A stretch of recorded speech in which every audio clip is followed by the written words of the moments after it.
14 წლის წინ პირველად ვიყავი ბორჯომ ხარაგაულის ტყეპარკში, არის ასეთი ადგილი რკინის ჯვარი, რომელიც დაკავშირებულია ანდრია პირველწოდებულის გზასთან. 96 წელს 2429 მეტრზე ზღვის დონიდან აღიმართა ეს ჯვარი და იმის შემდეგ გახდა ადგილი, რომლის მოლოცვაც ყველა ხარაგაულელს და არა მარტო ხარაგაულელს სიამოვნებს და რაღაც სიმშვიდეს გვრის. რკინის ჯვარი ეს არის ადგილი ძალიან ლამაზი, რომლის გავსი არც მეგონა თუ იქნებოდა ხარაგაულში თუ უნახავდი. ადგილი, სადაც გინდა წახვიდე ერთხელ, მეორედ და ყოველთვის გინდა დაბრუნდე იქ. პირველად წავედი 14 წლის წინ და მაშინ ვიყავით 7 კაცი ერთად. შარშან უკვე ვიყავით 130. და ეს მიხარეთ წელს ახლა მერვედ მივდივარ და მინდა რომ კიდე უფრო მეტი ვიყოთ. პირადად მე, სადაც კი ვიწყებ მუშაობას, ვაფრთხილებ ჩემ დამსაქმებელს, რომ მე 12 მაისს არ მეცლება, იმიტომ რომ მე მივდივარ რკინის ჯვარზე. წელს გვაქვს შანსი, რომ წავიდეთ რკინის ჯვარზე და მოვინახოთ ესეთი ლამაზი ადგილი და წავიყვანოთ ჩვენი მეგობრები. გამოთქმა როა კაციო მთაში იცნობაო, ზუსტად მაგ გამოთქმის საფუძველზე ძალიან ბევრი მეგობარი შევიძინეთ, გვიხარია ერთად ყოფნა დღეს და მოკლედ რომ ვთქვათ, მშვენიერია 12 მაისს ჩვენი პილიგრიმული ტური.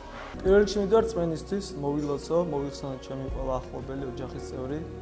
შემდეგ ვიხარია ამ ხალხთან ერთად წასვლა და ამავდროულად ბუნება ძალიან მიყვარს და მიზიდავს და ვიმუხტები დადებითი ემოციით და მაგისთვის დავდგენ.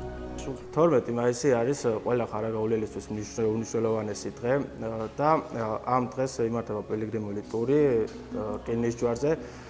ხარაგაულს გააჩნია ძალიან დიდი პოტენციალი ტურიზმის მხრივ და ასეთი ტურები ხელშეუწყობს ხარაგაულის მუნიციპალიტეტში ტურიზმის განვითარებას. წელს გვინდა რომ უფრო ლამაზი იყოს წინა წლებთან შედარებით ეს ჩვენი მსვლელობა და ამისთვის ვცდილობთ რომ ისეთი ადამიანები რომლებიც თვითონ საქართველოსთვის მნიშვნელოვანი არიან ვისაც ჩვენ ხმა მიგვიწვდება ვისაც მივაწვდენთ ხმას იქნებ შეძლონ და ჩვენთან ერთად წამოვიდნენ რომ ამით მთელ საქართველოს გავაცნოთ ადგილი რომელიც არის ულამაზესი უმშვენიერესი აი ამაში არ არის აი სიტყვებით საც ვერ ვიპოვით, რომ შევაფასოთ ის სილამაზე რაც იქაა. მოციქული ანდრია პირველწოდებული გახლავთ ერთ-ერთი 12-თაგანი მოციქული, რომელიც პირველად იყო მოწოდებული და სწორედ მისი სახელწოდებიდან ჩანს, რომ ის იყო ერთ-ერთი უპირველესი მოწაფე იესო ქრისტეს. და სწორედ ჩვენი ეკლესია არის სრულად განსაკუთრებული ამ მხრივ, რადგანაც სწორედ მისი სახელთან არის დაკავშირებული ქრისტიანობის ქადაგება საქართველოში. დღეს ღვთისმადლით უკვე სახელმწიფო დონეზე არის მისი დღესასწაული, როგორც სამოქალაქო უქმედ გამოცხადებული. ეს არის კიდევ ერთი ხაზგასმა იმისა, თუ რამდენად მნიშვნელოვანია აი მოციქულის ღვაწლი. ამ მოციქულის ღვაწლი არ დასრულებულა მაშინ, როდესაც მან მიწიერი ცხოვრება დაასრულა. დღესაც ის უამრავ საქმეს აკეთებს, უამრავ ადამიანს ამოგეშებს. უამრავი ადამიანი მიდის მასთან რწმენით და მისგან იღებენ საოცარ კურნებას და შეწევნას. ის არის მეოხი წინაშე ღვთისა და ჩვენიერი ყოველთვის განსაკუთრებული მფარველობის ქვეშ არის.